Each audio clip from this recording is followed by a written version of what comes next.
Let's do a quick preview of second test match between India and South Africa. We have seen the first test match and that was a spectacular match. Both the teams have shown their class and shown their resistance. The only difference in that test match was that partnership between KL and Mankarwal, because that opening partnership had decided the test match. That was the only difference between the batting of two teams. Even our team has not performed really good, and also the South African team has not batted up to their mark, and both the teams have shown that they are kind of their middle orders are struggling, and they are not that good strong batting lineups. After that partnership that between KL and Mankarwal has set the tone for the test match. The same story continues as Kohli, Pujara, and other lower middle order fails. Our lower middle order was showing some classes and was getting some runs since last two series, but in this test match it also fails. But the one thing I'm really disappointed is that Ajinkya Rane, whenever he gets 40s 50s, he never converts it into it centuries, and here he was playing aggressively, he was showing intent, and that intent was right.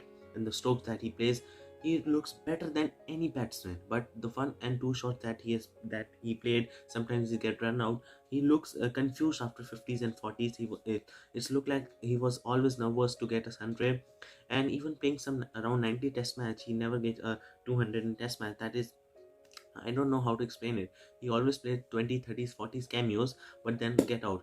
That does not help teams. In when it requires, you have to play a beginning. But after that, same story continues for Kohli. One ball that comes out on the fourth or the fifth stumps, he nick it and trying to play a cover drive, and got out in 30s, 40s. That is really unfortunate. I'm really hoping that his century comes in this year. And the second test match, let's hope what happens. Chiteshwar Pujara have shown no class and no form since that 90s he scored in Lords. But let's see, have just two matches to prove himself. Otherwise, he will be dropped from the team forever. And then when it comes to our bowling was really brilliant.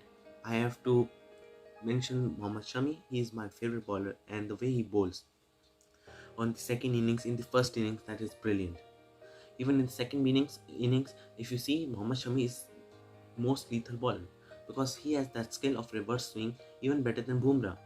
But also doing something like that in the first inning was really brilliant. And another mention was Jasprit Bumrah, because whenever our team needs a wicket, he gets one. In the second inning, whenever there was a partnership building between South Africa and we are thinking that match is going away from us, he took a wicket. He gets out the Keshav Maharaj, the tail ender, because the way he was playing on the fourth day was really good. It was showing that his intent. And if Bumrah did not took that wicket on that brilliant Yorker ball, the South Africa would have 7 wickets left, and if they have come with the 7 wicket left, their mindset would be different, and the way they would have played will be better. But we have to respect South Africa also, the way they have shown their resistance and was trying to win the match.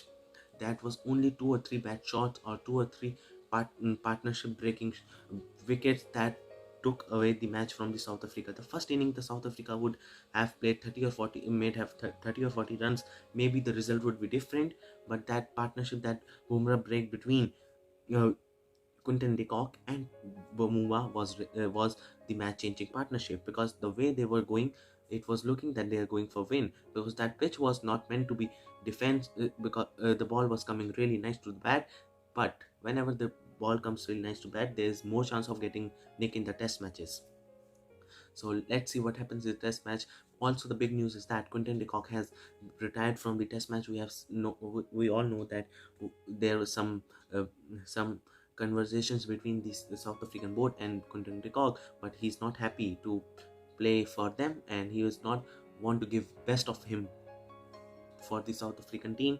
So let's see who will be the new keeper, and I'm really hopeful that Dean Elgar and Eden Makram will score. And I think so. There are two batsmen that has potential to score big. Also, the Buma also is the man that does not deserve this place in the T20 World Cup or the South African side, but as a Test batsman, he deserves the place. And the way I think so, he is batted best in the best of all the batsmen in the whole Test match.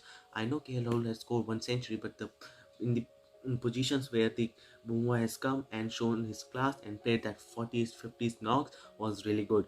He has gone unbeaten in the second innings, and for a moment the way he was playing we thought that he will take away the match from India, but the now it's our kind of आदत सी जो हम हर एक match ले जाते हैं जीत के. So let's see what happens in next match.